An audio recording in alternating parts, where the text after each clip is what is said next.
Hello everyone, welcome.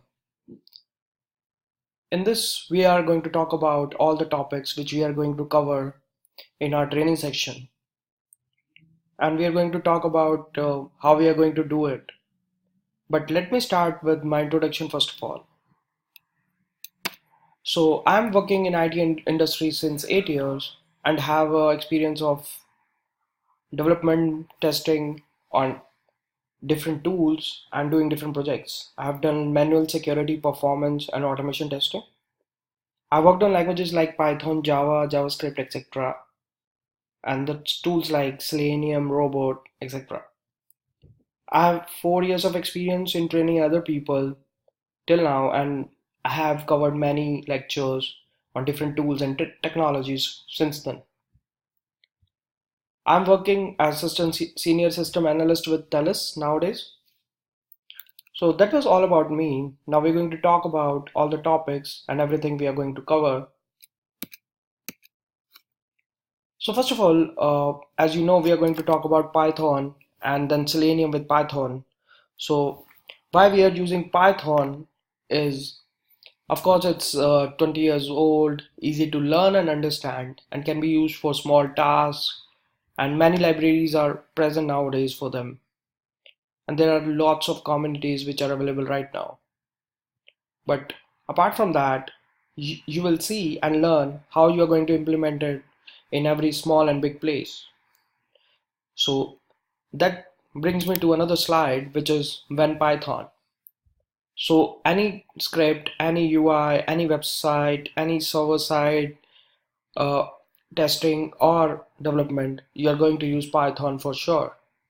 And similarly, if you are going to automate, then you can use Python with any of the famous third-party libraries which are used for automation like Selenium or Robot. So that's why you are going to use Python, and that's where you are going to use Python, and that's making it very obvious to learn and understand and have all the benefits which it can provide. So now let's talk about what we are going to talk in the Python lectures, what we are going to learn in the Python lectures. So it will start with the basic setups. It will also talk about the differentiation of the versions in Python, and it will cover all the basics of Python. It will talk about inbuilt functions, data types, and how to handle big and small files or different kind of files in with Python. So all the basics which are required for doing your automation or doing your simple development or handling control logics will be covered here. So once you are good with this, you are ready to do the automation part.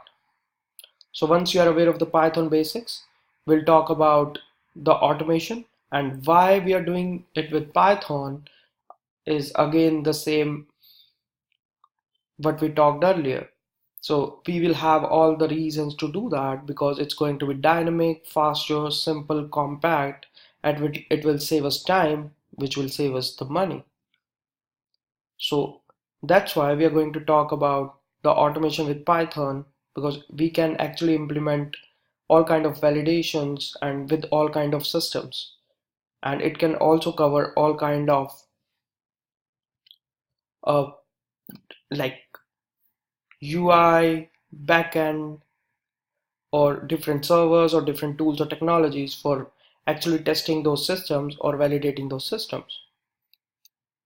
So once we are done with that, we are going to use Selenium Grid. As we have seen that we will use Selenium with the Python, but once we are good there, we will talk about Selenium Grid with Python that will allow us to actually run our test on multiple systems. So that is a major breakthrough, and we will actually use some of the build tools or CI as well, and we'll show you how that works. So once you know that, okay, this is what we are going to do, so what are we actually going to cover in the automation part? So of course we will do all the setups, we'll actually do all kind of UI testing. For example, if it is a web browser on different uh, websites or different type of UI stuff, for example, drop downs, checkboxes, calendars, hyperlinks, etc. Then we will talk about all kind of validations which can do. For example, if we need to do any kind of backend validation, and if it is a front-end validation, then how we are going to do it, and then soft validations or hard validations or assertions. So that's something which we will figure out in this validations part. Then we'll talk about handling different data sources like files, databases, or like CSVs, XLS6, etc. And then the major part will be covered, that is creating your own framework. So once you are aware of doing all the above stuff, you will be good to know how you create the frameworks, because now you know how to test something on the UI or on the database or at the backend, but now you have to actually manage those scripts. So that will be done via frameworks. And once you are aware of that, we will actually implement already created frameworks in our existing code, or we will use those frameworks as a third-party libraries. So that's something very interesting to learn.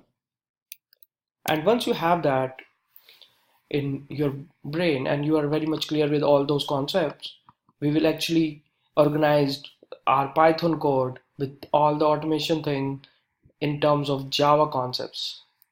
So that will be more organized and more easy to implement. So it will be like having the power of Java in the Python, and with the Selenium grid as well as Selenium WebDriver. So now once we are done with that, we will learn the advanced version of Python and automation things with all the GUI, different data sources. We will extend the Python with different libraries, and we will also develop websites, and we will excuse me, and we will also do all the assignments or projects, and that will be provided to you guys at the runtime, so that you have much more knowledge and much more hands-on than you can expect. And that will also include all kind of Python as well as oops concept, or you can say the concepts which you must have usually seen in Java. So that's all which we are that's all about what we are going to talk about or do in our training sessions. So that will be all from my side. Looking forward for the training sessions. Thank you.